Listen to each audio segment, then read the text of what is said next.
Good day. Hello, everybody.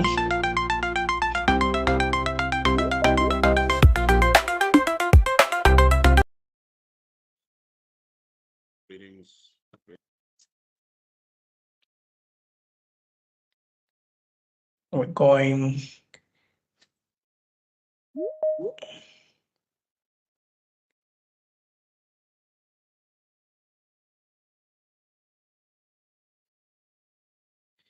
All right. Thank you so much for joining us today, the 7th of February, Saturday, 2026. First, I would like to apologize for the wrong date that was circulated on the previous flyer that said 6th February. Right, our workshops take place every Saturday. So, my name is Dr. Moringa, TP, and thanks for joining us on this research webinar series that is hosted by me every Saturday from 10 a.m. to 11 a.m. every day, every Saturday from the 24th of January to the 27th of June.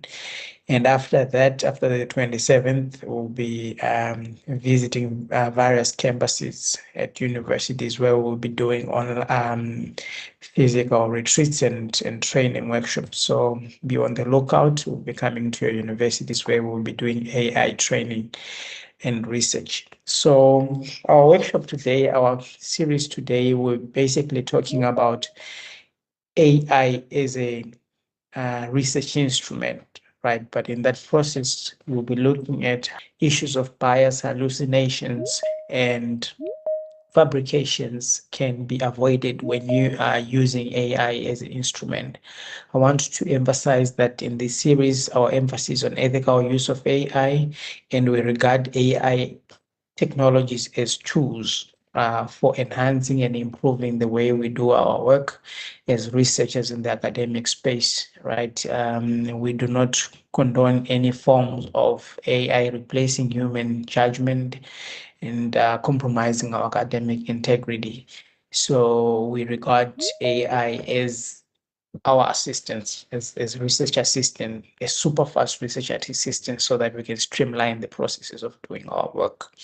So, like I said, today our main focus is on AI as a research instrument, right? We'll be using AI as a research instrument in developing our literature reviews, developing our methodologies, and every aspect of our research process. But our main focus will be focusing on reducing hallucinations, bias, and fabrication in Gen AI in for academic research. So my name, like I said, is Dr. Tigere P. Moringa. I'm a founding member of AfriLeader AI. You can look at what we do on our website, AfriLeader AI. Specialize in AI in various sectors of the society. My background involves participating in the UKZN AI policy, also former member of the UKZN AI task force, and I've been very crucial in advising deans and academic leaders in AI ethics, specifically in thesis examination across various universities in South Africa and beyond. To date, I think the number is increased. Last week it was on 600, and last week we had an attendance of over 120 participants. So that's adding to the 600 participants that I have there. So we're sitting at more than 700 people trained on using generative AI responsibly and ethically. Our current work now is that I think in our next presentation or in our next workshop next week, Saturday, we'll do a basic demonstration of a platform that we have developed in partnership with one university in Durban, where we have developed a tool to streamline the qualitative research process, where you, as a researcher, you simply need to upload your interview guide, right, and create an account for all your participants. Then the platform will conduct all the interviews for you, right? So basically, the participant will have an interview in the absence of the researcher. and the AI platform will conduct the whole process, even follow-up questions, even asking, probing, etc., etc. When that is done, the participant clicks finish interview, then the data is transcribed, the audio is translated into text, and text from codes to them to themes to the analysis and final report and discussion and everything. So the platform does everything for you as a qualitative researcher. And what you need to do is to verify if everything is okay. So yes, that's what we're currently working on, and I think the development of the project is on advanced stage. We will roll it out and give you an opportunity to test it for free. Those of us who are doing interviews and qualitative studies. So the theme of our workshop today is reducing hallucinations, biases, and fabrications in generative AI for academic research. Now, the question is, I mean, this is one thing that everybody at one point has been struggling with. More often than not, the critics of AI, they ground their arguments and forward and put these arguments, they front these arguments to say, I don't want to use AI in my research because it hallucinates, right? I don't want to use AI in my research because of the biases that are inherent in the tools. I don't want to use AI because when I tried it, it fabricated information. I mean, I remember one time I asked the AI that who ChatGPT in its earlier, the earlier version of ChatGPT, it was first introduced to me, the first question I asked, who is the president of the United States of America? And the tool said to me is Barack Obama. And at that time, it was Donald Trump. And I was like, no ways. These two here it's not reliable, you know. But I didn't throw the tool away because of its unreliability. I had to tell it that no, that's not true. You need to try again. Right? This is Barack Obama is not the president of the United States of America. Try again and give me the right answer. Right? Then it tried again. Then it said Bill Clinton. Again, a wrong answer. Then I said, no, the president of the United States. I had to tell it the answer to say, I think the president is Donald Trump. All right. Then it it said, yo, yes, you're right. I made a mistake. Then it apologized to me. Then it gave me the Donald Trump and everything. Then the information that came thereafter was accurate and correct. So what I'm trying to say is that the biases and the hallucinations are there, right? But we are not going to throw away the tools that are available because they are producing what we didn't want, right? There are ways to avert those and circumvent all those problems of hallucinations, bias, and fabrication in general, if I so that we can harness the potential that these tools have and streamline our research processes, but and produce good work out of them. So that's what we're going to be doing today. Right. So what are we focusing on today in our today's demonstration, right? So as usual, our presentation is it has two segments, two sections. The first one is the PowerPoint presentations, right, which will take us 15 to 20 minutes just to go through the theoretical aspect of what we'll be going through. I know we're dealing with academics. You need to have a PowerPoint presentation, something that is grounded in theory, something that is grounded in foregrounded in theory, etc., etc. But what we are most interested in is that, for us to harness the power of AI, we have to do the practical demonstration. We can't talk about hallucination without doing the hallucination and averting the hallucination by practical means. So that's what we're going to do. So we're going to talk about the first thing is AI in academic research, why it is important, right? We're going to talk about why AI errors matter for research integrity. We're going to talk about understanding AI bias in scholarly work. We're going to talk about hallucinations, fabrications, causes of those biases, hallucinations, fabrication. We're going to talk about academic, ethical, and publication consequences. What happens to you if you fabricate, if you cascade or submit fabricated work with biases and hallucinations? And now, the solution to all the problems that would have identified, right, which is hallucination, bias, and fabrication, we are pushing the argument that all these can be avoided provided that you know how to prompt, right? So the antidote to all the problems that we've been facing when we're using AI is the prompting, right? And that's going to form the basis and practical aspect of this presentation. We're going to talk about prompting, what is prompting, and the different types of prompting that works, especially when you're using literature reviews. How do you prompt, and how do you create an effective prompt that you can use over every time you sit on your computer, you want to write a literature review for your paper? You should have a set of prompts that are already created for you that you customize according to the topic, but they are all there. They're already there so that you automate your tasks. Right. So we'll talk about the principle of effective prompt designing. We're talking about prompting for rigorous literature review, common prompting mistakes in academic work, designing bias-aware and verifiable prompts, practical demonstration of course, weak versus strong prompts, and evaluating and verifying AI outputs, research responsibility and human insights, oversight, and key takeaways and good practice guidelines. So those are the key issues that we're going to focus on in this presentation.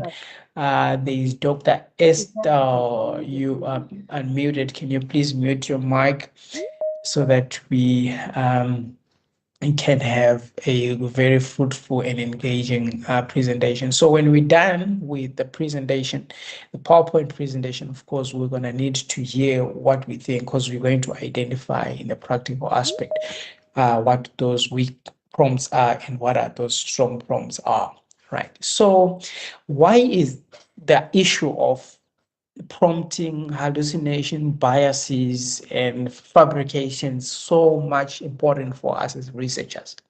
Why should we even care, right? Somebody would say, I don't care about the prompting, the hallucination, fabrications because I don't use AI, right?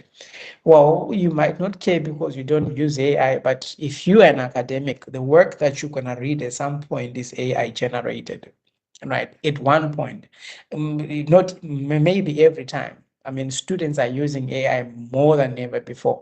And this is why this conversation is very important. If you are writing journal articles, if you're reviewing journal articles, if any text now that we come across one way or the other, it is an element of AI generation in it, right? So you need to know these things. This conversation is very important. So we are simply saying that AI is now embedded and integrated in our research processes, in our literature reviews, in our theory and building and writing. We cannot run away. We cannot avoid that AI is being used, right? So the reason why this is also important is because of the issue of errors, that threaten research validity. The errors that are submitted within that work, right? They threaten the aspect of research validity. They threaten academic integrity, and also have implications on journal acceptance. If journals pick up that your work is AI generated and it is fabrications, hallucinations, and all those things, it causes problems, right? It gives you issues or with to the work has been submitted. So in peer reviewers are increasingly detecting AI generated flaws, right? I know academics, lecturers, and tutors, they're all raising concerns about issues of AI generated work by their students, right? And last week we spoke about the issues of verification and your AI tools to detect AI, right, and all those things like that, right? But to manage risk, we must first understand what goes wrong and why, right? Now the question is, we shouldn't just be complaining about hallucinations, fabrications, and biases in AI. For us to address this issue or this challenge or this shortfall of the available tools, I think it is very important for us to understand what goes wrong and why, right? Why are things going wrong, right? So we now need to understand AI bias in academic context, right? So we simply saying bias includes, opinionated work, right? And there's comes with it systematic distortion of knowledge, right? And your common academic biases that we find in text, in literature review, or in studies or work that has been submitted with our students is number one, the geographic bias, right? Where you'd find that after you've searched or after you've generated your work, most perspectives or theories or ideas or citations that are there are global north dominated, right? You find that the whole work or the whole literature review for a study conducted in South Africa, you'd find that 90% of the citations are from the global north, right? That's the geographic bias that is common within AI generated text or AI assisted text. Why is that the case? Is because of where the work has been developed, of course, where the technologies where they have been developed, right? The second common bias that is there is disciplinary bias. I know in my discipline where I come from, when you are trying to write about feminist media studies, right? What I focus on in my studies, you'd find that the key um, disciplines are informed with American discipline of feminism. Your scholars like Van Zuen, your scholars like Ross, those are the key disciplines that are dominating that specific area, and when you generate that work from ChatGPT. So there's disciplinary bias, then there's gender and racial stereotyping, right? Depending on which platform you're using, I've picked up that the issues of gender are very important, and there are a lot of biases when it comes to gender and racial stereotyping in AI text that is generated on those platforms, right? And language and publication bias also is there. We've also picked up that, uh, American English is the most common English that comes out when you generate in text, when you're working with text. Now there is a common dash, right? The American dash in our text that we've never used before, right? Now we have the writing of long sentences that do not have full stops, but they have commas, right? They continue and continue, right?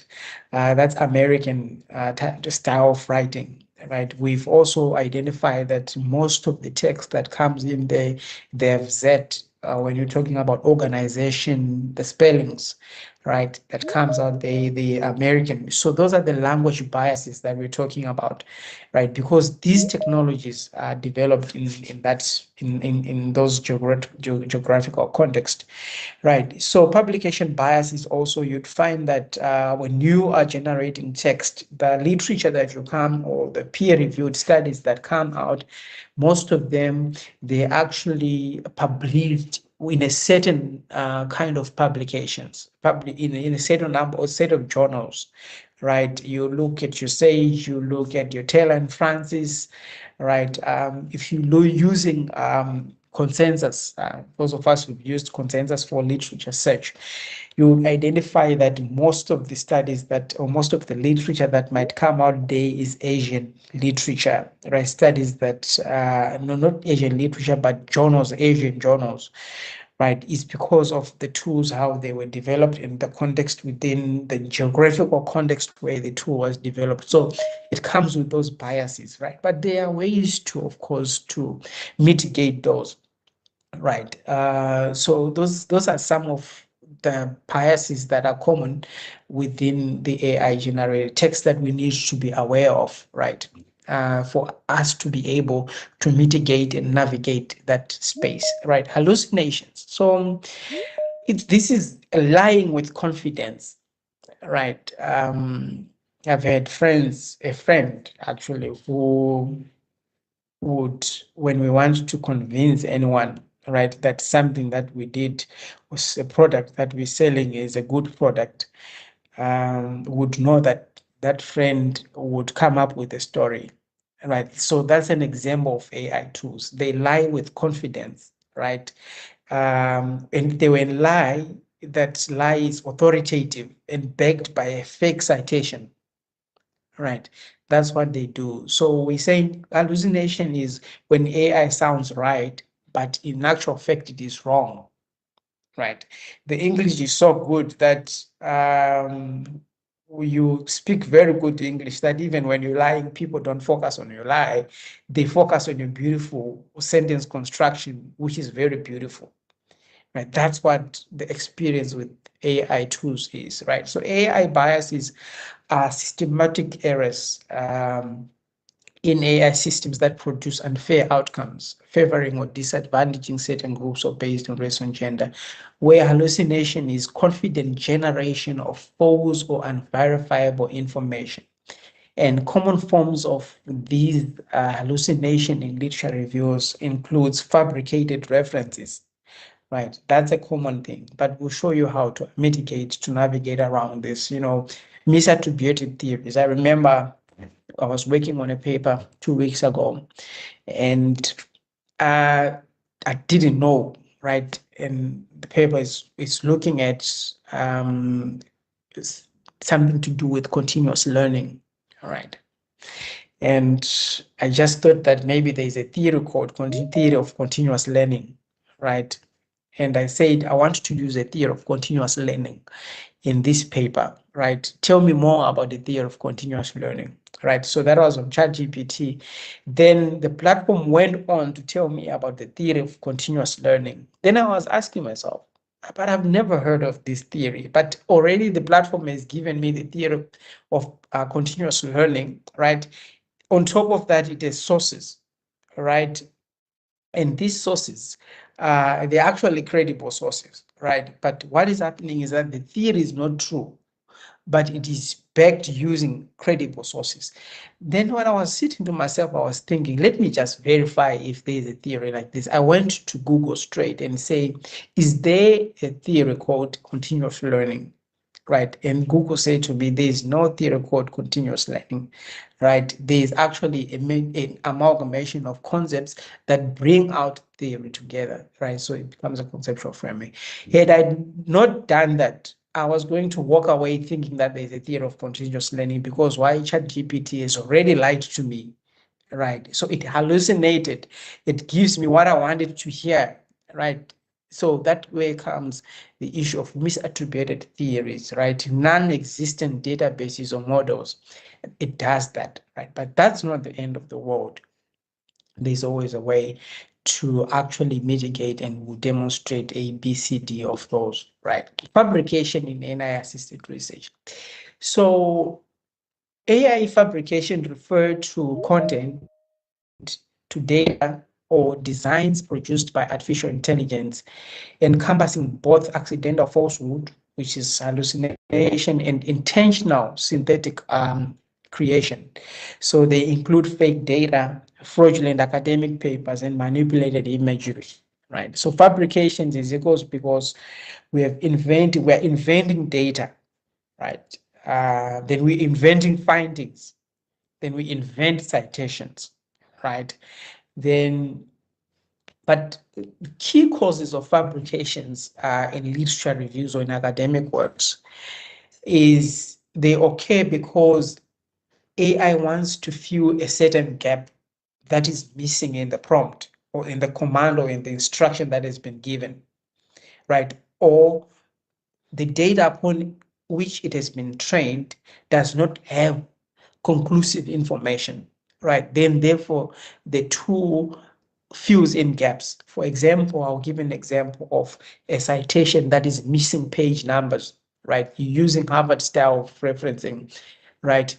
If there are missing page numbers there, right, what the tool would do is that it doesn't want to leave a vacuum, right? It doesn't want to leave a vacuum. As a result, it fills in the gaps. It fills in that gap with some numbers that are fabricated, right?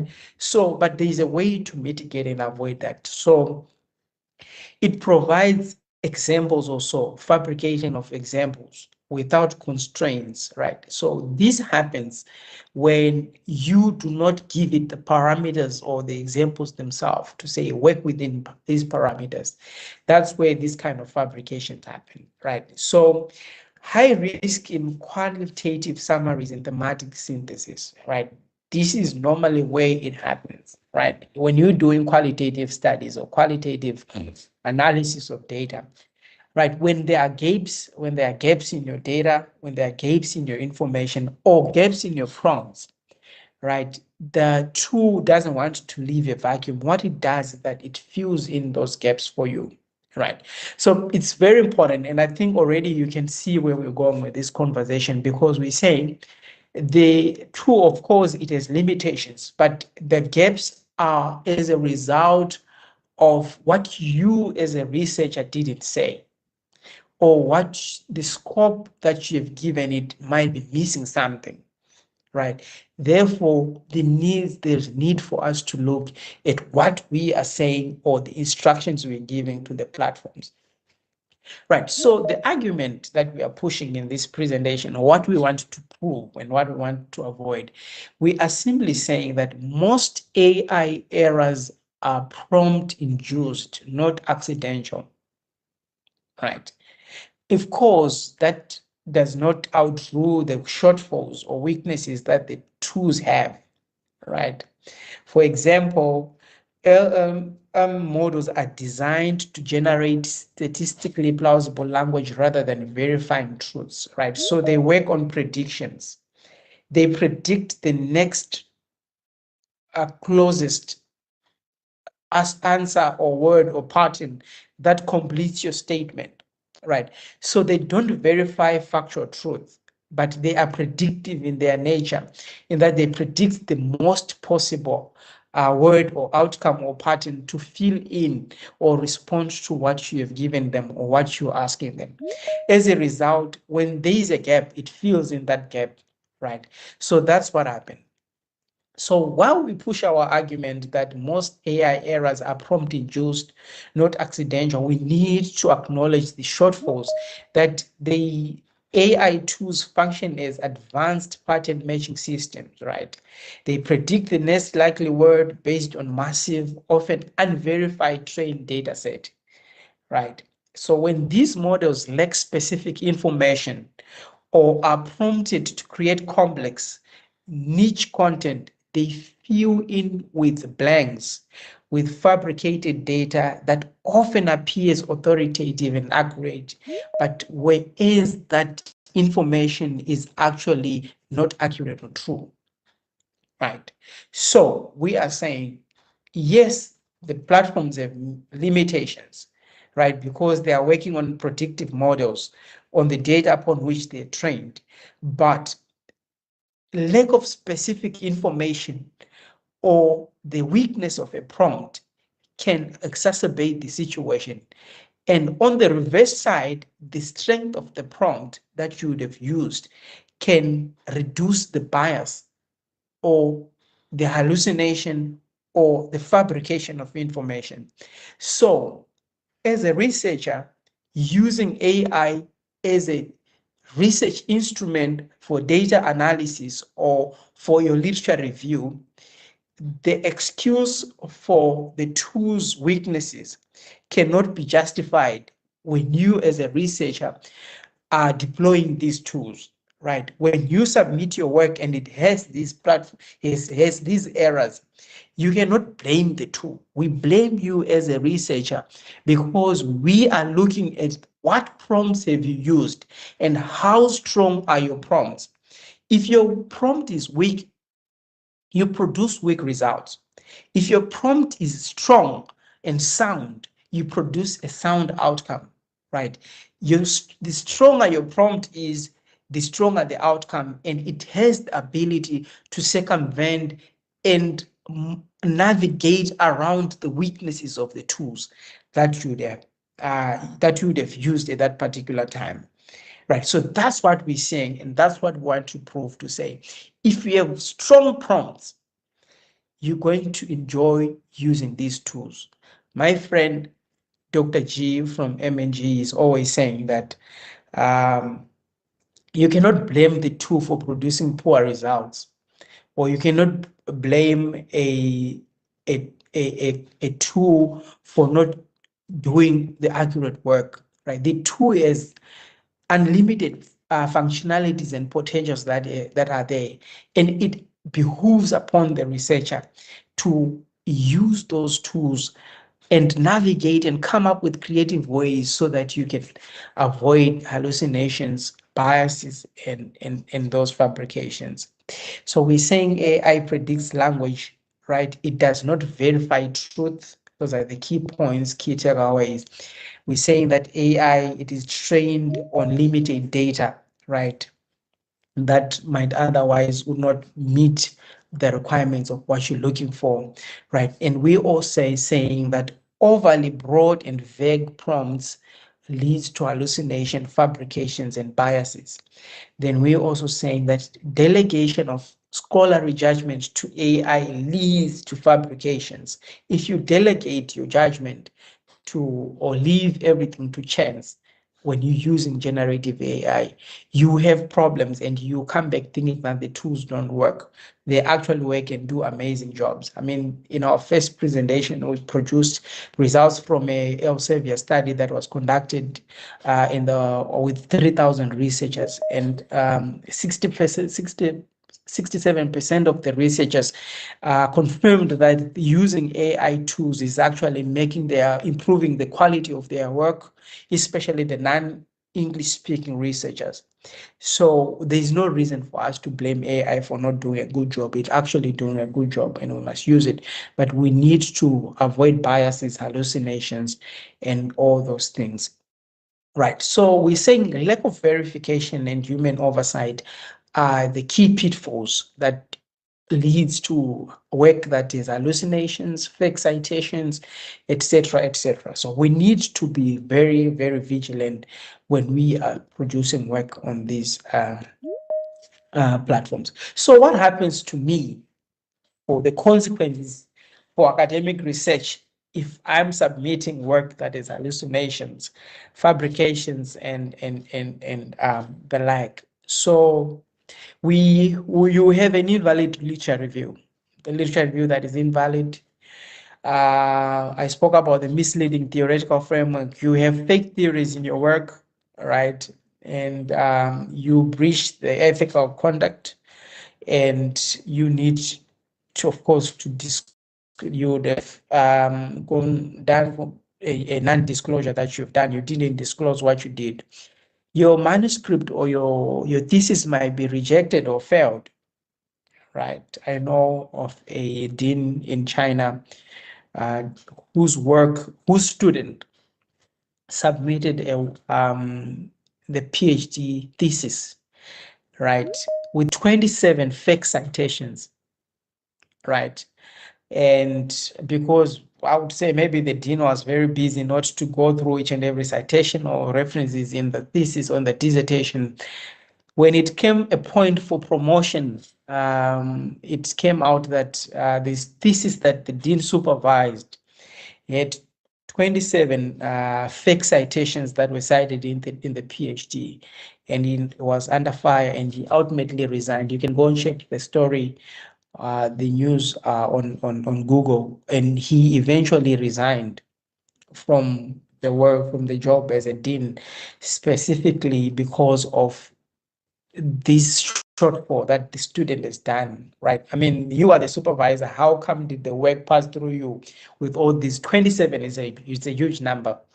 It's a huge number, right? So your thesis might be rejected, and those are the things that we are advising deans, and those are the things that we are advising supervisors. Those are the things that now more than ever is very important to go through the citations, the reference list. It's very important to go through the entire reference list before the dissertation goes out there for publication, or the final document goes out there. Make sure every citation that is in there is correct. Then reputational damage or researchers and institutions. You can suffer reputational damage, like that dean that I've already mentioned. You can suffer reputational damage. So it's very important before the work is published, all citations are verifiable and all information in your work is verifiable. Right. So we're going to be demonstrating prompts as methodological instruments in the next few moments. We're going to be demonstrating those prompts. Right. So a prompt basically is a structured research instruction, not a question. Right. Questions in generative AI attract, poor responses and fabricated outcomes. Normally, when you're using questions to conduct your research using generative AI. So it's very important to know what a prompt is. So our definition of a prompt is that it's a structured research instruction. Right? I normally say that everything that you think you want to do to produce a good literature review, put it in your prompt and instruct the platform to get that work done. So a good prompt defines the scope, the epistemic limits, right? The assumptions it removes. You need to tell the platform or the generative AI key assumptions, right? The output format. Are you looking for a table? Are you looking for a bullet format? Are you looking for a paragraph? How long is the paragraph? And what are the key elements in every paragraph in the work that you need to be looking for? So poor prompts often produce poor research or make poor research assistants, right? That's what normally happens, right? So what are the principles of effective prompt design for literature reviews? There are key things, key considerations, right? The first thing that you need to do when you are working on a prompt, but before you get to punch the prompt, you need to ask yourself, did I specify the role of ChatGPT in this whole matrix? You need to specify the role. You say ChatGPT act as a research assistant, act as an advisor, act as a legal assistant, act as a mother, act as a psychologist or as a therapist in this particular way. Then you need to define the scope and time frame. And this is very important, especially when you're working with literature reviews. Do not include literature that is outside 2021 and 2026 for systematic reviews. Do not include literature that talks about gender. Do not include literature that, so you need to define that scope. What should be included and what should not be included. And time frame is a key aspect because you don't want your literature review or the content to produce work that is redundant and that is outside of the first 5 years, the last 5 years, right? Constrained sources and assumptions, right? Constrained sources and assumptions, we're saying, I don't want you to include work that has been focusing only on America or work that has been published in the last 20 years, except when it is classical literature, right? By assumptions, we're saying, what are the key assumptions that are out there? You need to mention them, right? To say, don't include these assumptions or avoid assumptions. Focus only on what is credible, what is coming out from literature. You need to demand transparency and authenticity. I normally say in my prompts, the last prompt I normally statement in all my prompts that I use is to say, be transparent, don't fabricate information, don't hallucinate, don't come up with unverifiable citations, so that I need to make sure that there is transparency and uncertainty. You are setting the parameters, right? And you say, all citations in this output that you're going to generate, they need to be verifiable, and I want you to verify them, right? That's what I do. You need to have a statement that prohibit fabrication explicitly in each and every one of your prompts. You need to require citation behavior, admission, or limits, right? Say, these citations that I want, I need them to be accurate. I need them to be thorough. I need them to include the accurate date, year, page numbers, volume, and everything that you expect in a citation. That information should accompany your prompt when you're generating a literature review or anything. So you need to be accurate and thorough. You need to be a good communicator when you're dealing with AI prompts, right? So theory to practice, we now move from understanding AI risks to controlling AI outputs. But before we get there are different types of prompts that are there. The first one is called iterative refinement prompting. Right, I'll demonstrate for you, right, where you begin by producing a raw draft, you move to improving the coherence and organization, and you go on to add critical analysis. So this iterative prompting or refinement prompting, it starts from a general perspective, right?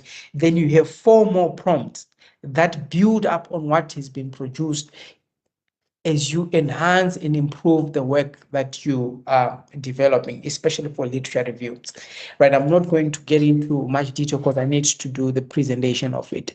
There is what we call the meta prompting, right? This one is specifically works when you're doing the theoretical frameworks. When you want to establish the analytical lenses, you begin by saying, analyze the literature using a clearly defined analytical conceptual lens, right? You go to the second prompt. When the output comes, you go to the second prompt. You say, strengthen conceptual integration, right? You move on to the prompt 3. You evaluate the theoretical or conceptual implications. So there are different prompts for each and every stage until you go to the final outcome. Right. And the last one is called decomposition prompting, right? Where you identify the main, you begin by saying, let's identify the theme, right? You summarize each theme. Now, this one is good for your analysis when you're doing your analysis in your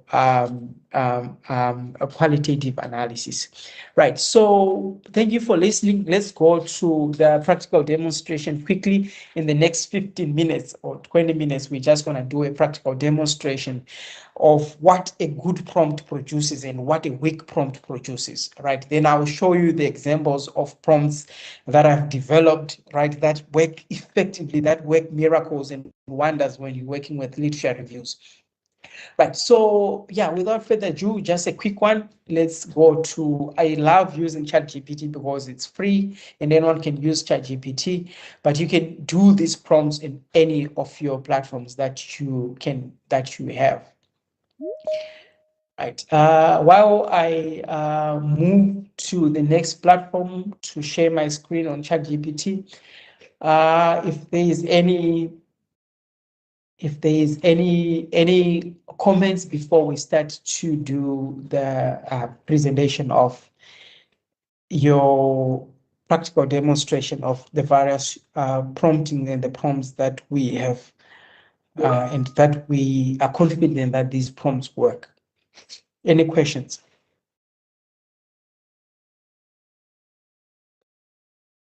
Yes, we have Simi. Thank you, Doctor. Good morning, colleagues. My question is, what happens if the same prompt has been used by more than 2-4 students doing the same research or being supervised by the same supervisor, and the answers to those prompts, more or less, they are similar. What happens in that instance? Whereas you, as a student, you did the work, you prompt correctly, but there are more than one of you who's got more or less the same answer. Thank you. All right. Thanks. On that one, normally the question will be around whether the prompt was used just as a prompt, or there was context and further iterative processes that were done. Right. For example, if I show you the prompts for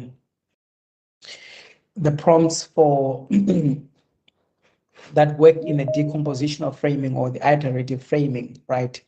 At one point, it is very difficult to get the same outcome, right? Because when you are actually engaging with the prompts, right, ChatGPT or your ScienceSpace or your DeepSeek will ask you follow-up questions, right, that you need to confirm or to dismiss, right? So if if the student is interacting with those tools, right, I don't want to believe that they will have the same response to every question that the tool will give them. And in that process, that's where you have differences in prompts, in outcomes, right? And for example, also the issue of context that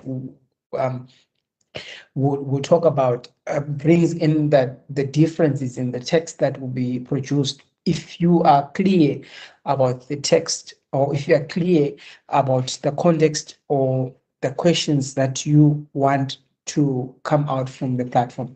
So that brings in the differences from the work that would have been produced, or the outcomes that the platform will produce. Let's answer most of these questions when I'm done with the practical demonstration, so that you'd see that the practical demonstration will actually answer most of the questions. Right, so let's go to our chat GPT that we are already sharing. I'm not sure if it is clear, if my screen is very audible. Guys from MNG, please confirm for me if the screen is visible enough for us to proceed. If the screen is visible enough for us to proceed. It's not. Okay. Sorry, come again. No, we can hardly see it. It's not. It's not clear. We need to scale it out a bit. Yes, Yeah, just scale zoom it it a little bit. All right. I'm gonna zoom it. Is it clear? No. No, the words are really very small. We can also zoom on our ends, from the gadgets that we are connecting with. You can also zoom to make it more visible. See laptop. Right, because I'm over zoomed now from my end.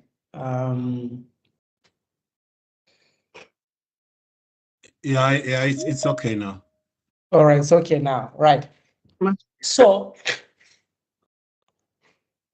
I'm over zoomed. Okay, but it's fine. We can work with that.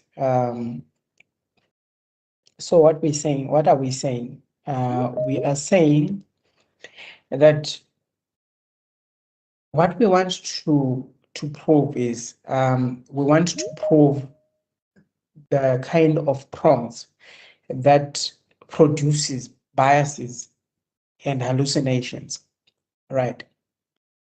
So if I bring in a prompt that says, this prompt here, it says, summarize the key literature on the use of AI in journalism, right? That's just an example. that we're going to work on. We will alternate, we'll change, but we want to develop and show you that. So this prompt here is way too vague. All right, this prompt here will expose you to biases and hallucinations, right? And it's a pity that most researchers and students they tend to use these prompts, right? Because they just want a literature review. So it says here, the scholarly literature on AI in journalism has expanded rapidly over the past decades, coalescing around 4 domain strands. It speaks about automated journalism, augmented journalism, ethics, etc., etc. But what you see here is this prompt is attractive, right? But risky because it captures, it's attractive. Why? Because it captures the key strands, and these are correct strands, right? But remember, I said hallucinations is lying with confidence, right? When a person who is a good accent, English accent, lies, we might not pick up that they are lying because their sentence construction is good. That's what is happening here, right? We don't know for a fact where this information is coming from, right? That's the first shortfall. The second shortfall is that there is no scope, right? There is no scope, there is no time frame, and there are no sources, right? There are no sources. And one source, it's saying here, institutions such as Reuters Institute for Study of Journalism documents how newsroom, particularly in Global South, right? If we want to look at this, right, it's here. The institution is here. Reuters Institute for Study is here, right? But we cannot verify if actually this institution has said this, right? We can't verify it. What we can, or what we are only given is the website or direction to where the Reuters Institute is found, right? And this is problematic because this information cannot be verified, right? So this prompt here that we used summarize the key literature reviews. It's problematic in as much as this sounds right and good and beautiful, right? This cannot be relied on. This information can not be relied on, number one, because it is attractive, but there is absence of scope, right? There is no time frame, right? The information that is here is wholly AI generated. There are no sources, so we can't trust this outcome, right? So this is a source of bias, fabrications, and hallucination, not because the platform can't generate the information for us, but it's because of this prompt that we said, summarize the key literature on the use of AI. Another thing is that it's summarizing literature, but there is no reference to scholarly literature in all this work, right? So this is flawed. This is flawed. In as much as it sounds beautiful and nice, this is flawed, right? This is hallucinated text. There is fabrications in it and there are biases in it, right? Why am I saying there are biases in it? Reuters here is one of the biggest known platform about news, about AI in journalism in the world, right? Then it goes right straight to go to Reuters, right? So there is a bias in terms of the global north and global south that is there, right? But, right, we've observed this output, but now the question is, we have run the output, we have run a weak prompt, right, for a literature review. This is a very weak prompt for a literature review, right? That needs to be refined. Right, so we've already identified that there's Western focus, which is a bias. We've also identified all those things that unverifiable citations, we can't verify. There's overconfidence and lack of certainty, right, in this text. It's writing with confidence, right, but there's a lack of certainty in this text, right. Now, we need now to move on to say,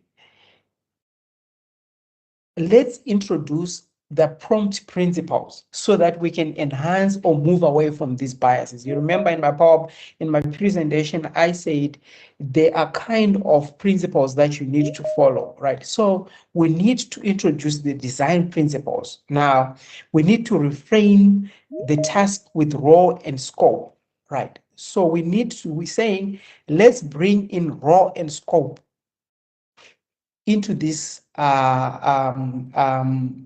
prompt. So our first prompt was generic, was very general. Then now we need to bring in a role and scope to the prompt. Right now, I'm saying to the platform, act as a research assistant supporting a literature review on AI journalism.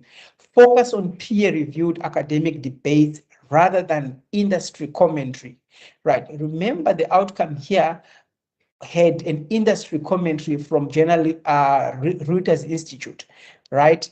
So we're saying act as a research assistant, right? These are what we regard to as the principles of prompting, right? A prompt the must-haves of a prompt. So now we've introduced the role. Now we've introduced the scope which is focused on peer-reviewed academic debates rather than industry comments, right? Then let's put in. So I'm going to begin by saying reformulate and act, right? We want to reformulate, right? So you can choose the verb that you want. You need to reformulate, you need to advance, we need to expand, you need to what? But the role is important in a prompt, and the scope, focus on, right? Focus on, right? Then let's prompt it and see if there's any change in our outcome.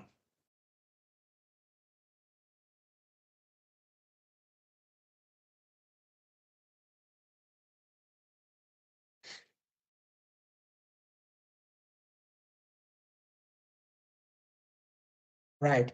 So you'd find that we have moved away from just being generic to now we're focusing on the peer-reviewed academic literature on artificial intelligence is characterized by, right? It's making reference to your literature that has existed, a central debate, concern, right? Empirical studies published in leading academic journals, right? It's moving away from generic stuff to now talking about what debates are there, right? But still, do you see what we want to see here is, do you see how bringing in the roles and bringing in the scope changes the game? It changes the output, right? The change in the prompts that we used, because it now acts, it is a role specific place and it is a scope. It has changed the outcome from being a generic outcome to talk about literature now, right? So we now have paragraphs that talk about literature as we move, all right? Right. So while we are there, we still not sure because we still not have citations and sources in this work, right? So what we're doing, this is called an iterative prompting, right? In prompting engineering and prompting designing for research. We are trying to remove biases and hallucinations and fabrications by using iterative ways of developing the work that we want to develop. So we're going step by step, right? So now, assigning roles and bringing in the scope has changed the outlook of our prompt, right? So what is important is that narrowing our focus and moving away from being a broad or from a broad prompt now brings us closer to an epistemic focus, right? But now, what we want to do, we want to add more scope and more constraints. We want to limit time period, geography, and discipline, right? So that we are not all over the show. So we need to refine our prompt to include issues of time period, geography, and discipline, right? So our prompt will be, as we are doing the iterating, limit the discussion to peer-reviewed literature published between 2018 and 2024, let's say 2021, right, and 2026, with attention to global South perspectives, right? If we say provide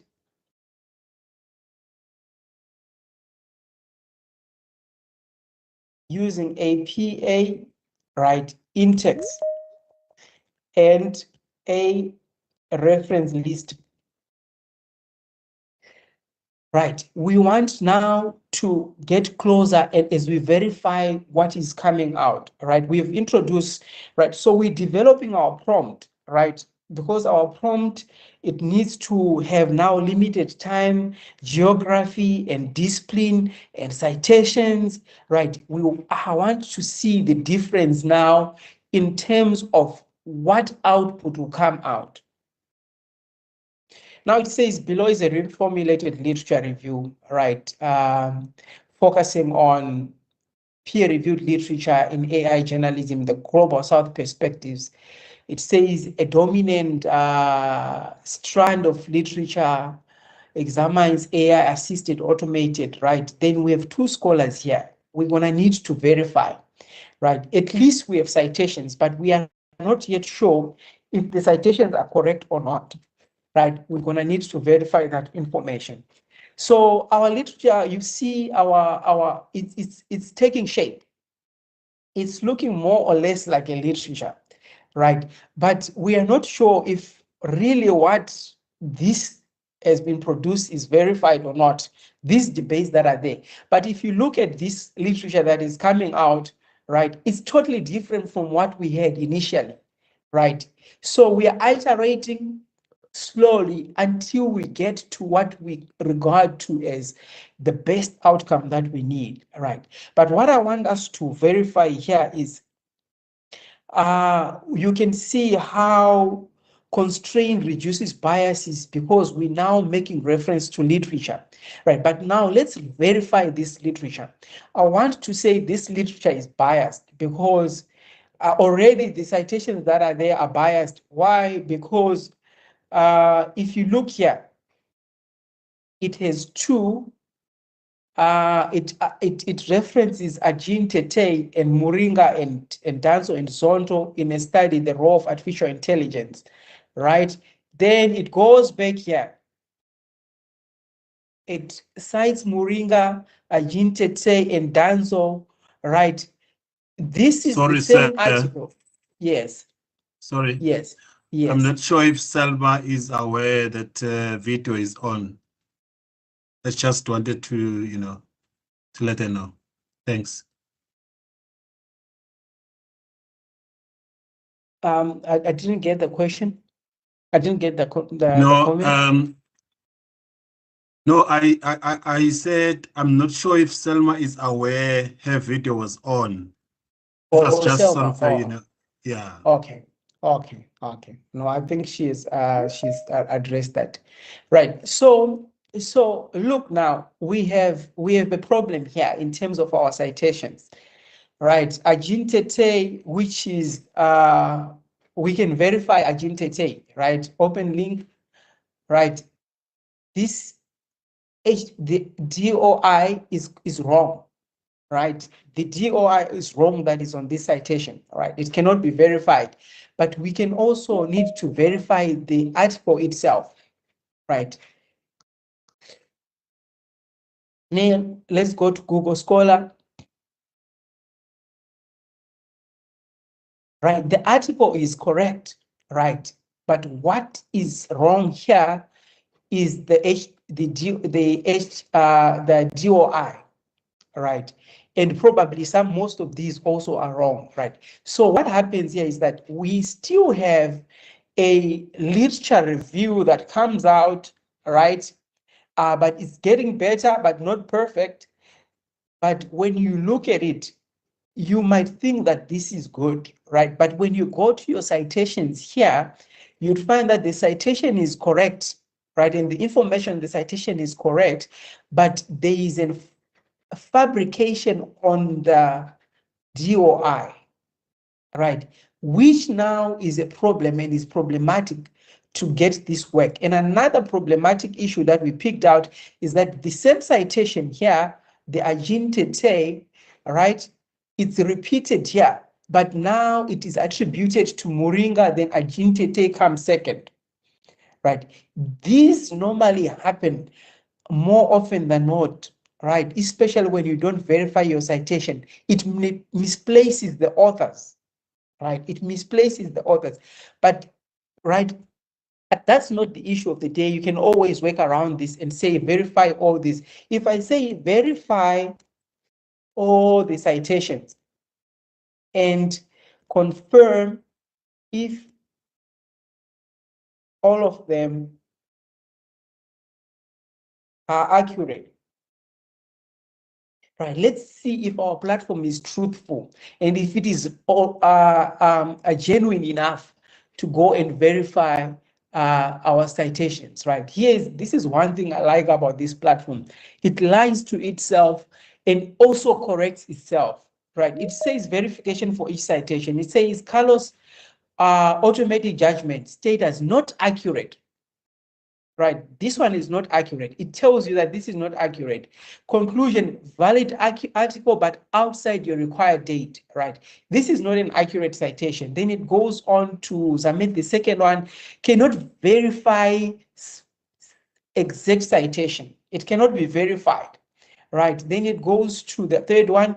The third one is accurate. It says this one is an accurate citation, right? If you click here, you can actually see that this is an existing citation, right? Then it says accurate and meets the date criteria, right? Then Moringa and Agente and Danso, right? It says likely accurate but needs precise bibliometric confirmation, right? This is right because I know the citation, I know the authors. It says it's almost there, right? This is the article here. If we click here, it will take us straight to the article, right? This is the article, but what we need to correct is the information of the citation, right? Then it gives you a table to say Carlson is wrong, Zamith is unverified, Olsen is correct, Moringa yes, and the rest are not correct. Then it gives you recommendation to say go and verify this information that we have. Right, so we need to go down and but what we are proving is that when you are actually doing and constructing your literature review, you need to do a process of verification, right? And iterative. The more you prompt, the more you come up with prompt, right? The more you actually get closer, right? So the next prompt that we need to punch in is the prompt, like I said, that prevent fabrication explicitly, right? So I'm going to say, and why this prompt is very important when you're doing literature review, you say, do not fabricate citations. If you're uncertain about a source, state explicitly rather than guessing, right? So I'm going to say, reformulate the literature and do not fabricate citations. If you are uncertain about a source, state this explicitly rather than guessing, right? The importance of this prompt whenever you're writing on ChatGPT or any platform is that you're giving the command, the instruction for avoiding guesswork, right? You're giving it the command to be transparent, right? and bring academic value to your work, right? If you look at the reformulated work, right, it confirmed that OSEN was accurate, right? Then we move on, right? It brings in this one that it verified, right? So let's go to our citations, right? We have this one here, which is still problematic, right? The HDOI, the DOIs, we need to give it an instruction to look at the DOIs. In most cases, these DOIs are always wrong. It's very important when you have these citations to go and take the actual DOI, right? So it has removed the ones that were problematic that could not be verified, but still there's a problem with your DOIs, right? But these citations are correct, right? But the DOIs are really problematic. So you need a prompt again that will tell you that to say, don't use problematic DOIs, right? So we're observing the difference as we're going, right? Right, then we need to say, to avoid the problem of citations again, we might come up with a prompt that says only mention authors or works that are well established in the literature. Flag areas where verifications by the researcher is required, and combine structured prompting, including role, scope, limit, and verification of citations. Now, this is the purpose of a prompt like this is we need difference between assistance and authoritative literature review that comes out. Then we need to reinforce human in control loop, so that we need to make sure that the work that we're producing is grounded in the accurate literature. So when we punch in, we need to also again to observe the difference within the output that comes in. It always produces a difference as you bring in a new prompt or a more refined prompt, the outcome always come out new, right? There is always a new outcome that always come out, right, as you improve our prompts, as you improve the prompts. So what we have demonstrated here is the differences in prompts, right? But what I'm going to do now is that what we normally advise people to do is that for you to avoid these hallucinations that were coming in, right, you need to work from Google Scholar, right? You need to work from Google Scholar. If I go from my library, Google Scholar, right, what I regard to as my library, we demonstrated in our presentation last week, right? I'm going to download one from my libraries, right? This one is talking about feminist media, right?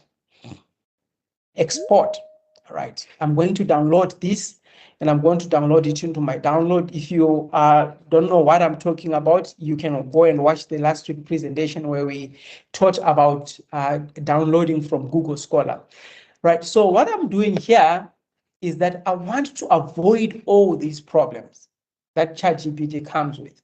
I want to avoid all these problems. So I'm saying I want to write a literature review.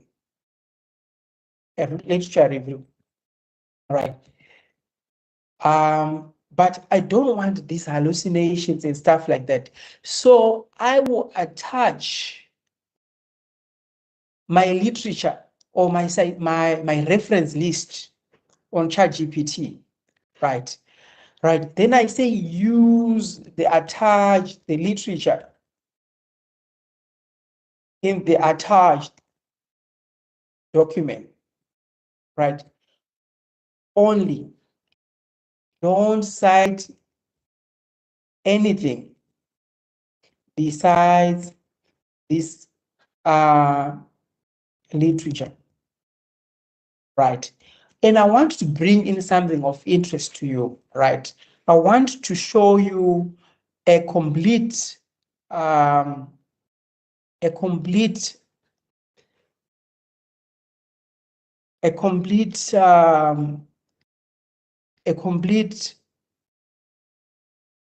prompt for a literature review, and you see the difference, what it produces, right? The prompts that I've fully developed and that produces better outcome and good outcomes. So if we, just a second, as I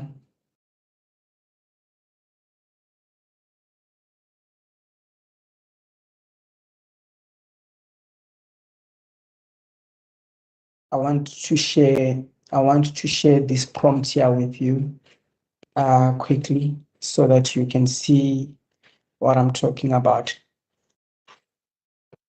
I want to share this prompt here is a game changer. Right. I'm not sure if you see my prompt, if you see my screen. Colleagues in MNG, please confirm if my screen is audible. Is visible. Not Is it visible? Just zoom again.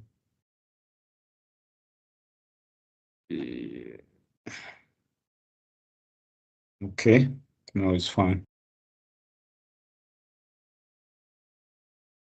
right? Is it fine now? Right. Thank you so much. Right. So this prompt here, this is a prompt for a literature review. Right. I want to show you how comprehensive and detailed the prompt is. Right. So if I say, it says write a comprehensive literature review on the following topic. Right. So I'm saying here the topic would be media framing of women politicians, right? Right. The literature review must be structured around a clear analytical framework. Use only the sources I provided, right, in the attached document. And do not introduce any new or foreign citations. Each paragraph must follow the structure below. It must have a topic sentence, explanation, evidence, where you put in the sources, examples or case studies, significance, and this is the writing style I need. Use short sentences, avoid run-on over compound sentences, separate ideas using full stop, not commas, use human-like tone, avoid overly robotic or AI detectable phrases, avoid generative statements, generic statements, be specific and critical. Each paragraph must be comprehensive and well-developed, not bullet points. Ensure smooth synthesis between studies showing how they build on contradict each other. Use consistent, correct in-text citation, Harvard style. Additional task after the review, write a conclusion and stuff like that. But what I'm interested in is this prompt here and how detailed it is. If I take this prompt, right, and put it on ChatGPT, right?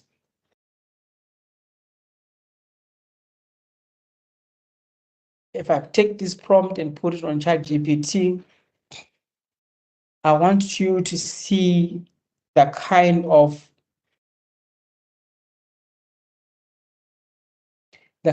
output that would have, right? Now look at the difference.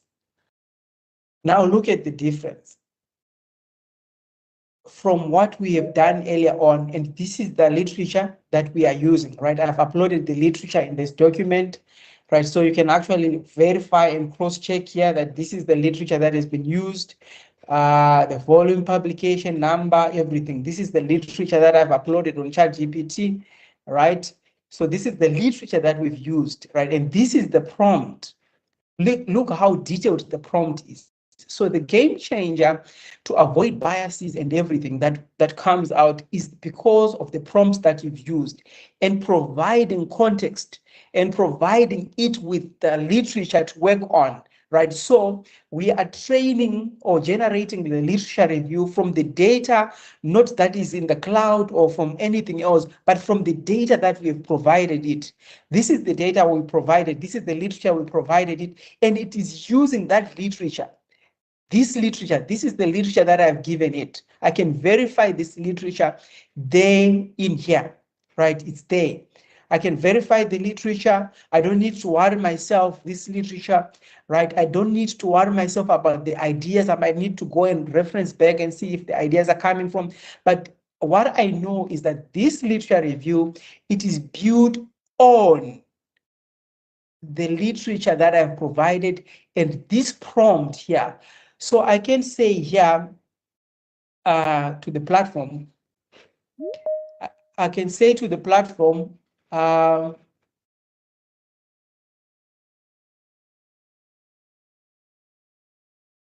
can say to the platform here,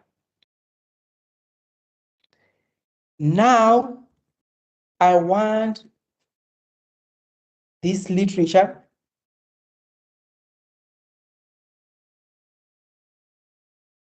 to be expanded to fit, to meet the requirements of a Q1 journal article, right? It must have depth and analytical, right? So I'm building up on this, the detailed prompt, but now I want it to fit within, because I want to submit this for a journal article, right? It must be 1,000 words, right? It must be 1,000 words, right?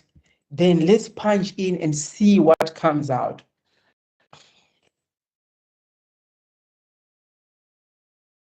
Media framing, feminist media framing is an analytical framework, right? Feminist media framing offers a rigorous and stuff like that, right? And now, colleagues, this is getting closer to what you might regard to as almost ready work for submission, right? And the game changer in this particular case is nothing else but the prompt that we've used. The difference is in prompts that we've used, the kind of prompts that we've used to develop and to command the platform to work. So it asked me, tighten this further to match the rhetorical density of a specific word, integrate this framing theory, feminist literature, rework it into a chapter 2 literature review, right? It depends with what you want, right? But what we were demonstrating here is the difference that comes in when with the commands or the prompts that you would have used, right? So this marks the end of the presentation of the commands, the prompts that we use. But before I close, I want to show you the different kind of prompts that we have developed that you can use. Right, I'll just share one by one, one by one of the prompts that we've used right in our handbook. I won't share a lot of them. I'll just share a bit of them with you so that you can see, right? And these prompts are created for the purposes of avoiding hallucinations.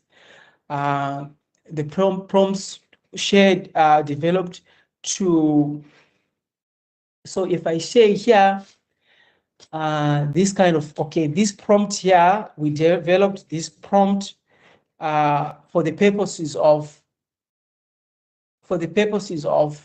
anti-hallucination for systematic review.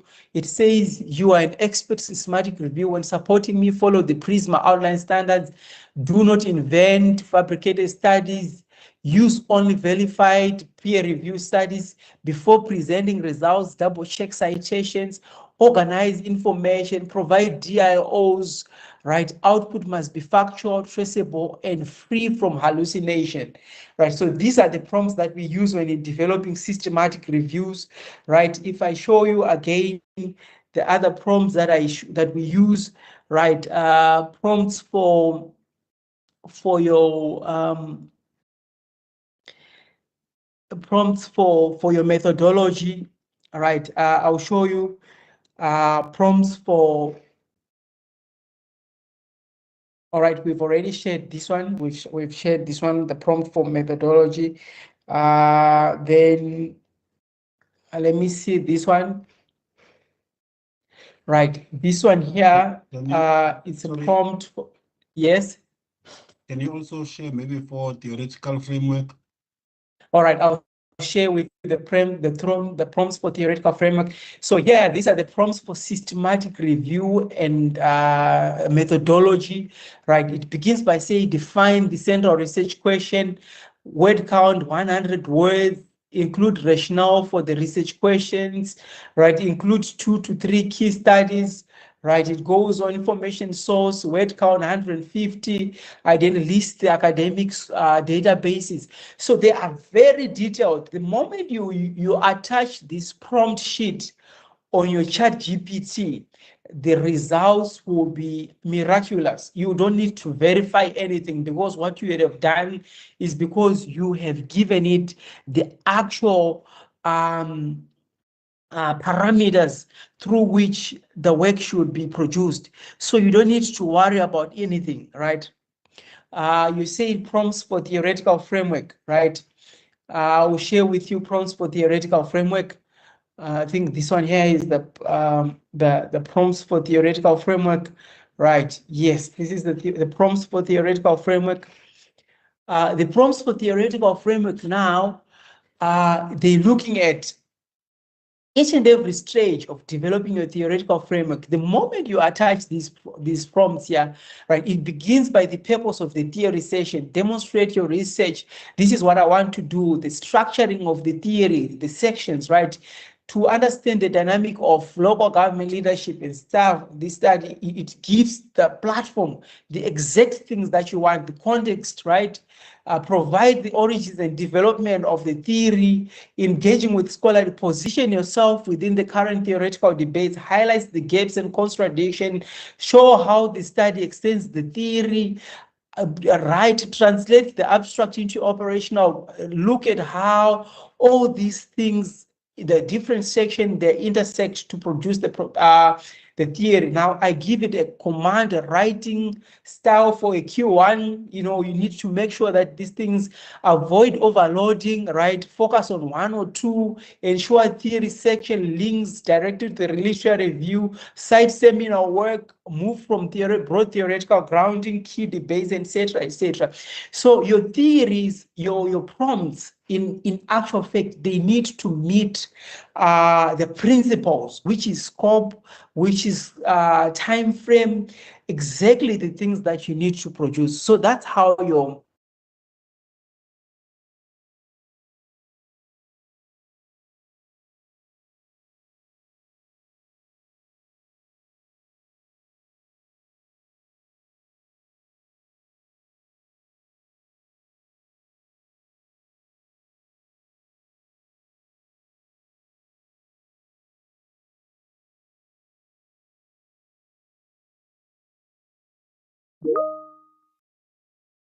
Hello, are you still there, sir?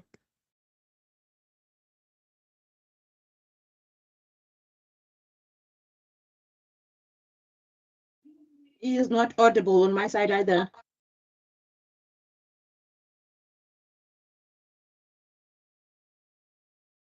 Same here. I think we lost him. Yes, actually. Maybe it's not shedding. Yeah, that animal is back. This time. He might come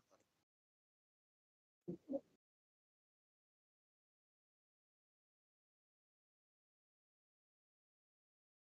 And when he was about to share the prom sheets, The most important thing. Important thing. Can you believe that? I just hope he has a way of sharing with everyone, if it can be emailed or something. Trying to snapshot personal. Colleagues, can I ask something? How do I access the recordings? If anyone can assist. Usually, Is he not the one to share the recordings with us? I think the other time he said it's on Or YouTube. has someone recorded? no, guys. All Usually, of this, you can check it on YouTube. yes, On YouTube. yes, Oh, or Okay. even on a Facebook page of MG okay. Consultants. Yeah.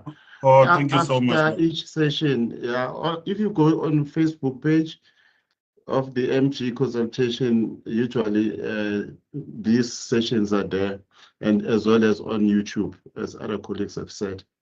Oh, thank you, my brother. But I think what we should discuss, how do we acknowledge that we have used AI tools so that we are not penalized? Our work is not marked as a plagiarized work. I think that is the most important part for me. Yeah, thank you very much for that. That's important. Well, guys, I think on our first session, he did mention the steps we should utilize in order for us to reference the AI tools. So on our first session on the MNG page, just go to there and then watch the recording. Thank you. Thank you.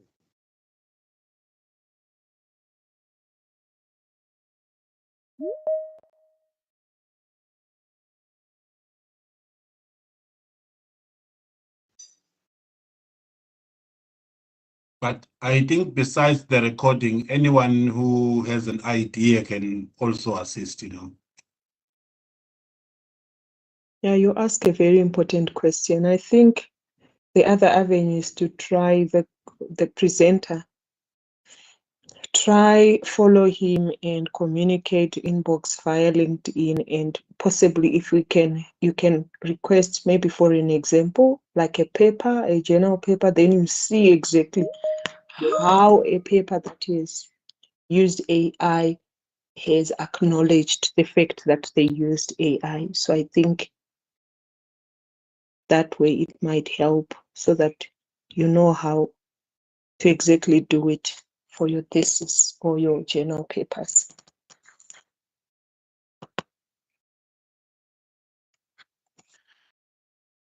And that sounds much like a pretty good plan, just to see the published work, how they did it.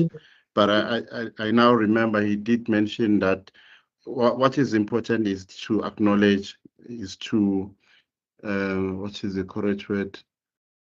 Credit the tool that you have used. Don't hide it. Then your work won't be marked as a plagiarized work. Mm-hmm. But an example, or maybe we should also ask the AI. That's very smart. You keep on asking AI for published papers that have acknowledged AI.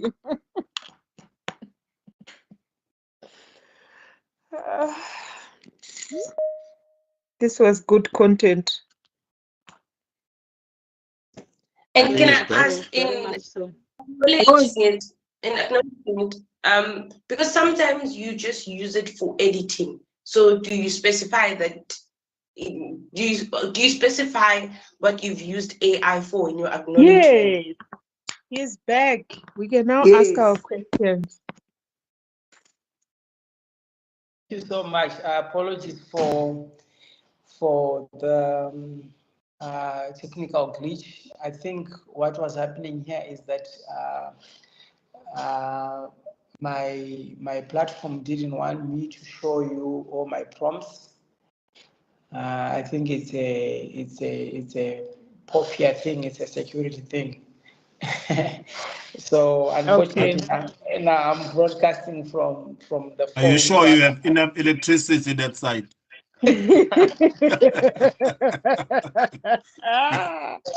Right, it's the electricity is fine. The problem came with the sharing. I think that's where the problem came in.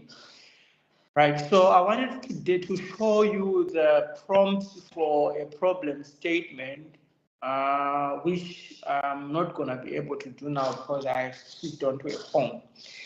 Right, but I'm gonna continue trying and see if we come back in. Right, if we come back in. That would be great because the problem statement one is it's a more detailed and comprehensive prompt that we've developed. That if you just punch it in on ChatGPT, right, and you attach your literature, you don't need to verify anything. There won't be any fabrications there. There won't be any hallucinations. There won't be any. You won't have any problem basically if you follow that one, right? But be that as it may. Let's get to the questions and engagements and hear what the colleagues are thinking. Yes.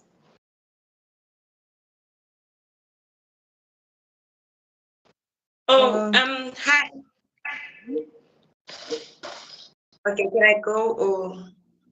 Oh, hi. Yeah, as I was asking before you joined, in terms of referencing AI and acknowledging it, because sometimes you use it for editing, sometimes people use it for like whatever, even asking that, because I saw there's AI softwares for prompt generation now.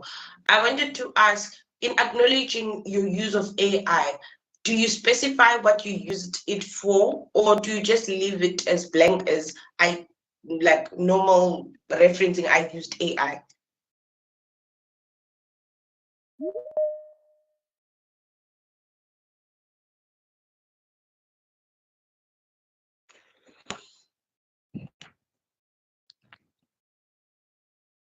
Looks like we've lost him again, or he's muted.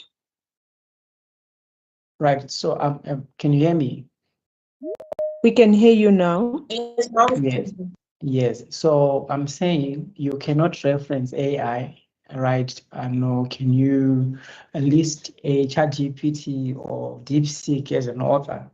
Because that's not, they can't. It's a, that's why I say that in my PowerPoint presentation, I'm saying we are regarding AI as a research instrument, right?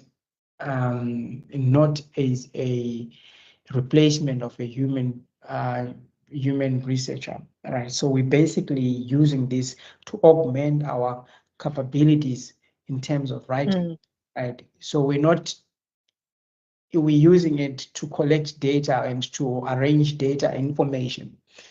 So we can't reference it, right? It's merely a tool. So you can't reference your tool. You acknowledge that I use ChatGPT version 5.2 for doing ABCD, right? For writing, for editing, for proofreading, whatever you will have used it for. That's much you can do. You cannot cite AI. You cannot cite ChatGPT, right? That's far you can go. I hope I've answered the question. Then there is Robert. In which section? Sorry to cut you. Yes. Where So do you mention there are that? two sections. There are two sections that you can do that. Right. If you are writing a dissertation or a thesis, right, in your methodology, you can briefly make reference to that. But I advise that you actually need a appendix, an addendum, right, at the end of your thesis, right, an appendix B, A, B, C, D, where you say AI declaration, where you detail in detail, right, that AI was used in chapter 1 to arrange ideas, formulate and editing. In chapter 2, construct the literature review, themes, arrange, do a scoping review. In chapter 3, use it to ABCD methodology. This is what I did. All the tables in the document were created using ChatGPT, or the images or the figures were created using this platform. And the editing was done with by Grammarly, etc., etc. That will protect you from anyone who would say, I suspect the use of AI in this thesis or dissertation, because beforehand you've already declared a disclaimer to say, even if you pick 100% AI in this work, right? I've already declared that I've used it. Right. So the percentage doesn't matter in this particular case, because we are not testing AI, or we're not examining the percentage of AI. We are examining the credibility of the work that we've produced. But I've declared that this is what I've used. So an examiner or a supervisor will want to penalize you for 90% AI. That doesn't hold water, because I've already declared that this is what I've used it for. And in this particular case, we are not examining the percentage of AI use. We are examining whether the academic credibility has been maintained. That's what we are examining. So issues of whether I used 95% of my work is detected AI, it doesn't hold water. What is needed is the disclosure. Disclose and be transparent in your disclosure. Chapter by chapter, what you did, that will protect you from anybody who want to attack your work. So if I'm an examiner, I'm looking at your literature review, and I'm looking at, I'm suspecting there's the American dashes, your English construction is different from what I've seen there. Then I go to your declaration or your acknowledgements, and I don't see anywhere where you say AI was used in your literature review. Then I can penalize you for that, because there is non-disclosure of what has been used. And I say in my report as an examiner, I suspect the use of AI in this literature review. This needs to be declared, or this the student needs to be called in to explain. Or I highly doubt this thesis should pass because the student didn't disclosure. What you'll be penalized for is non-disclosure and non-transparency, not that you used AI. Okay. I hope I'm clarifying this. I've made this clear. Very clear. Thank you so much. Right. Any other questions? I'm not sure if my screen is showing. We can see it. Right. Thank you. What do you see on the screen? I see problem statement template. Yes.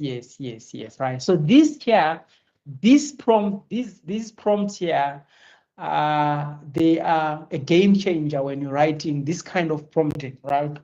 They're a game changer when you're writing your problem statement they form the introduction of a thesis or a manuscript, whatever introduction that you want to write about.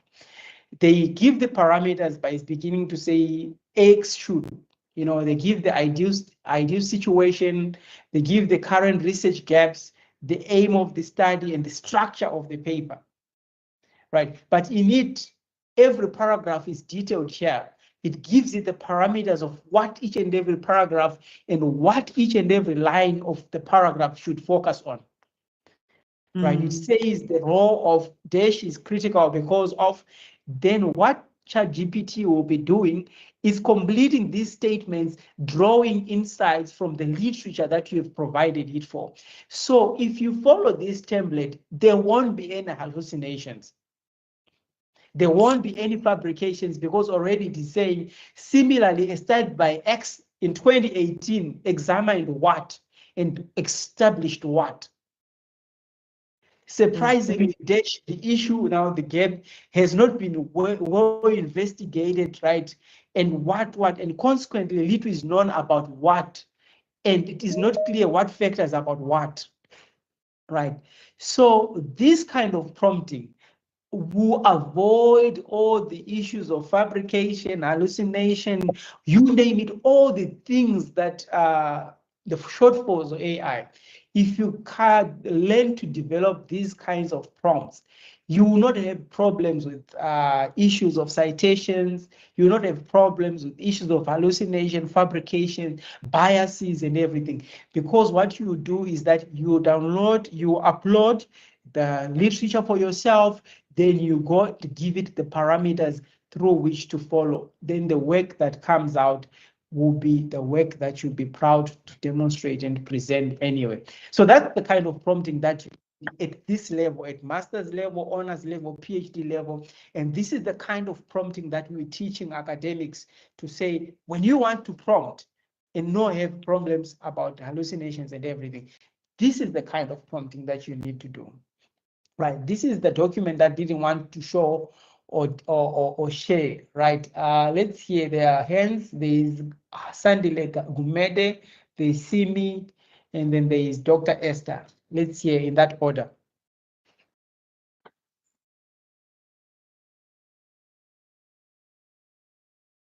Right, Sandile, you can go ahead.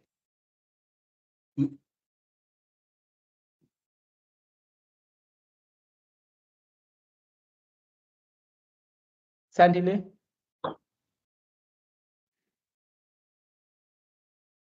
Sandile? Sandile, you are muted. While we fix up, Sandile, No, are I you mean, there? yes, I did not raise my hand. Oh, I see there's a hand raised there. Okay, then let's hear from Simi Siabong. Thank you, Dr. Morenga. Dr. Morenga, as always, this presentation really, they lift us up. Maybe I should talk for myself. They lift me up. They are always on point. Maybe this is a comment more than a question. After you have explained the prompts, even if all of us in this group can use the same prompts, what will be different will be the context, the topics, and the field of study that you are doing, and therefore the prompts won't produce the same result for each student, because we will be prompting it specifically for our own field of study, for our own topics, for our own context, and that gives me comfort. Thank you very much, Dr. Morenga. All right, thank you, Simi, as always. Positive remarks there. I really appreciate. Yes, so I think you are answered. Remember the question. So what makes the difference is the context, the year range, the scope, the geography. Those things are game changers. So, but also, I want to give you confidence again to say, if me and you are doing the same assignment, right? And I'm using my chat GPT and you using your chat GPT, you are logged in on your chat GPT. Similar prompts, similar context, similar year range, everything similar and similar topic, right? The outcome will be different, right? We won't produce the same outcome. The outcome will be different. Why? Because repeated use of chat GPT, you've trained your chat GPT on the way you write and the way you think, right? In prompting, there's what we call train of thought, right? Where the platform has learned and it simulates the way you do things, right? It keeps scores, it keeps records of how you do things, right? So if I give 9 students or 10 students the same prompts, the same question, the same everything, right? Now what happens is that this student has been prompting before, right? And the platform has already the memory, right? So what it does is that it simulates the previous prompting that has been done in the previous way of thinking. So it produces the different kind of outcome for each and every student. But of course, with the same rigor, you get it, with the same patterns of citations, same pattern of paragraphs and thinking and everything and outlook. But the kind of reasoning and thinking might be limited by your previous way of thinking that you've commanded ChatGPT to do. So issues of plagiarism, we should never be worried about them when you're talking about generative AI. All right, thank you so much. I see there's Dr. Esther, you have a hand. Yes, please. Thank you very much, Doctor, for this insightful workshop, especially the demonstration. I really appreciate. My question is on the problem statement template. I think that was the last prompt you shared. Please, I want to know, at what point do we use it? What I mean is, do we need to import the CSV file from Google Scholar to the ChatGPT before we can impute this prompt? Or we just go ahead imputing the prompt on the already generated information? I don't know if you get my question. Right. So now I'll tell you that prompting without giving ChatGPT your literature, right? You increase the chances of hallucination, of fake citations and biases, right? So it's always good and always advisable to say, whenever you want to go to perform anything that is to do with academic research, provide the platform with your own literature that you've verified. Upload the CSV file.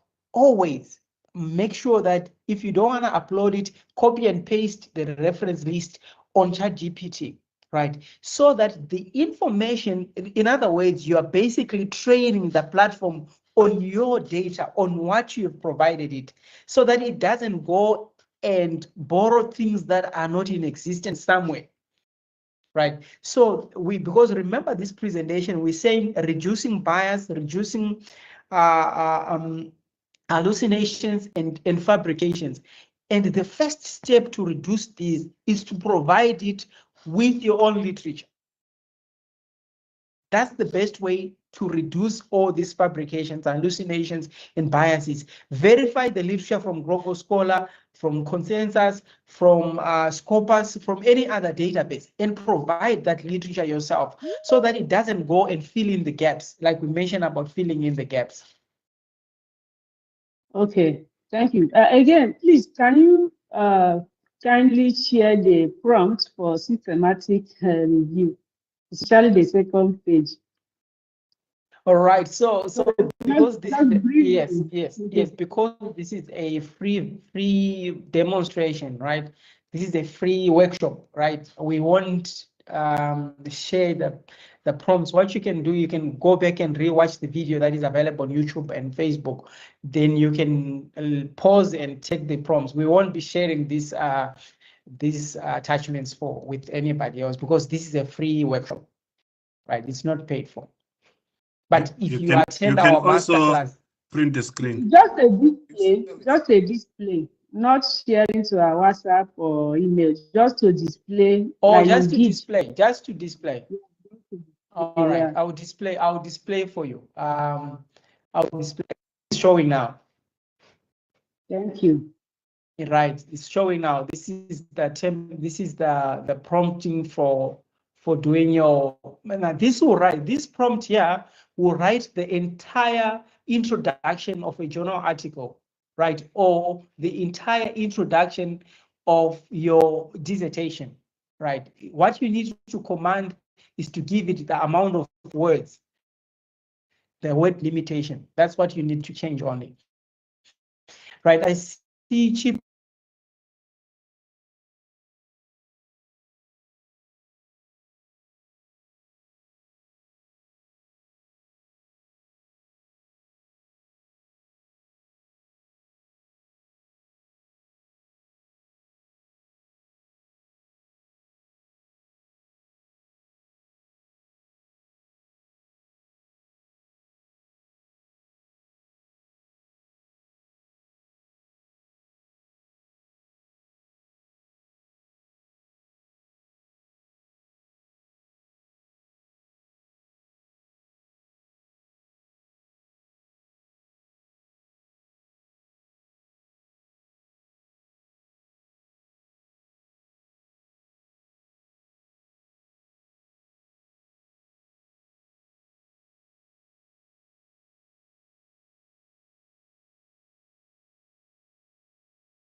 Is my screen showing the systematic review? Yes, please. Yes, it is. All right, prompts for systematic review. All right, that's good. Right, so if you're familiar with Google Scholar, right? I'm not gonna repeat what we did last week. You can go and watch the video last week. Google Scholar give you the range to say I want literature between this time and the other time.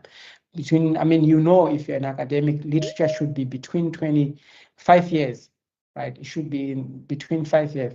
So you need to use that range to say I want literature for 2025. But when you're doing systematic reviews, you've obviously a decade, 20 years, or 5 years literature, or literature in the same year. It's up to you, right? But screening literature, I'll tell you that ChatGPT does screen literature as well, right?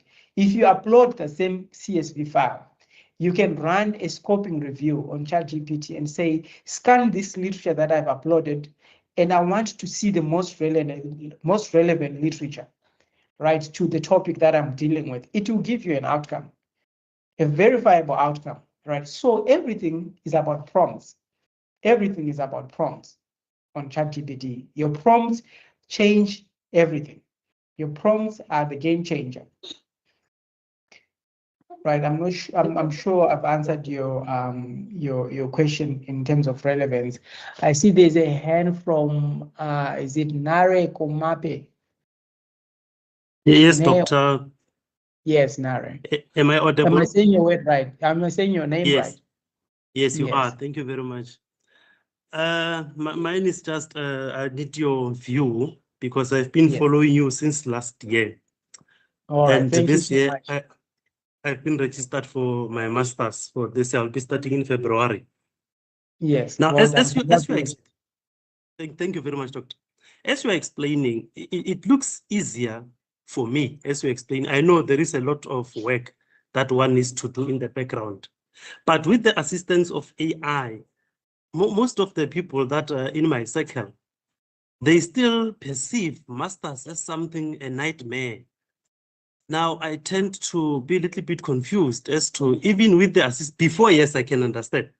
With this AI assistance, Doctor, is it still a nightmare the way people present it? You won't sleep, this will give you problems. It's just a scary situation, but as I'm following you, I'm having this confidence that with time and concentration, this can be done. Now, I just need your view with experience. Thank you.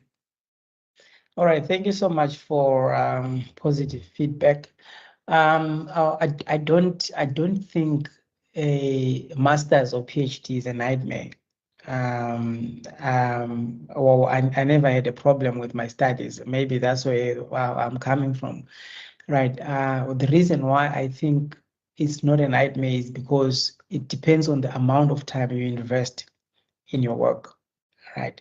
For you to come up with an effective prompt, right, or prompts for your work, right, it takes you a lot of prompting and prompting until you figure out that this prompt here is the one that actually produces the better outcome, right? So now the challenge is why the masters and the PhD and the honors still remains a nightmare is, number one, that the student does not know the fundamentals of doing research, right? You don't know what a literature review is, right? You don't know what a background is. You don't know what a problem statement is.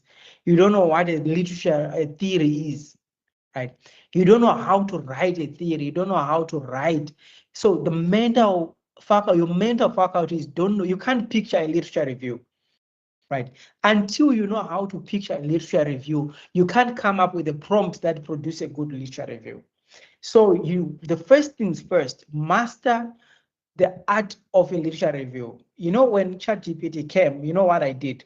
I went back to take all my textbooks, right, and look at those textbooks and convert all those things into prompts, right? To say a good literature review is supposed to have what? It's supposed to have. Those are the things that I turned into prompts. If the supervisor say your literature review must have sources that between 2021 and 2026, that becomes your prompt. If your supervisor say, or your lecturer says your literature review must be synthesized or must be analytical and it must have analytical depth, that automatically becomes your prompt. So the fundamentals of doing research are supposed to be the basis, then they are supposed to be enhanced by the tools. So the tools will make the process of writing shorter for you, but the understanding of what you need to do should come from you understanding the research process. And that's why knowing the research process is very important.